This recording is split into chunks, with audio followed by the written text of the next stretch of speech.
Hello guys, welcome back to Arshita ಕೈಮ್ blogs.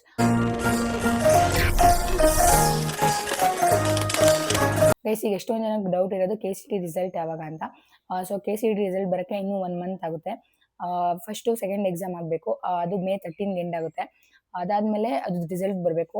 10 to 12 days ಆಗುತ್ತೆ result ಕೊಡೋಕ್ಕೆ. ಅದಾಗಿ ರಿಸಲ್ಟ್ ಬಂದಾಗಿ 5 to 6 ಡೇಸ್ ಅಷ್ಟರಲ್ಲಿ ನಿಮ್ಮದು KCT ರಿಸಲ್ಟ್ ಬರುತ್ತೆ. ಗೈಸ್, ನಮ್ಮ ಎಕ್ಸಾಮ್ ಆಗಿದ್ದು April 18 KCT ಎಕ್ಸಾಮ್. ನಮ್ಮ ರಿಸಲ್ಟ್ ಬಂದಿದ್ದು May 24 ಸೊ ನಿಮ್ಮದು May ಎಂಡಲ್ಲೇ ಬರುತ್ತೆ ಗೈಸ್ ರಿಸಲ್ಟು. ಆ್ಯಂಡ್ ರಿಸಲ್ಟ್ ಅಲ್ಲ ಗೈಸ್, ರಿಸಲ್ಟ್ ಬಂದ್ಬಿಡುತ್ತೆ. ಅದಾದಮೇಲೆ ನೆಕ್ಸ್ಟ್ ಇರುತ್ತಲ್ಲ ಕೌನ್ಸಿಲಿಂಗ್ ಪಾರ್ಟ್, ಅದೇ ದೊಡ್ಡ ತಲೆನೋವು ಗೈಸ್. ಸೊ ನಿಮಗೆ ಅದ್ರ ಮೇಲೆ ವಿಡಿಯೋ ಮಾಡ್ತೀನಿ. ನೆಕ್ಸ್ಟ್ ಮಂತಲ್ಲಿ ಕೌನ್ಸಿಲಿಂಗ್ ಬಗ್ಗೆ ವಿಡಿಯೋ ಮಾಡ್ತೀನಿ. ನೆಕ್ಸ್ಟ್ ನಿಮಗೆ next video top 10 engineering college list ಬೇಕಾದರೆ ನನಗೆ ಕಮೆಂಟ್ ಮಾಡಿ, ಅದ್ರ ಮೇಲೆ ವಿಡಿಯೋ ಮಾಡ್ತೀನಿ. ಆ್ಯಂಡ್ ಕಟ್ ಆಫ್ ಎಕ್ಸ್ಪ್ಲೈನ್ ಮಾಡ್ತೀನಿ.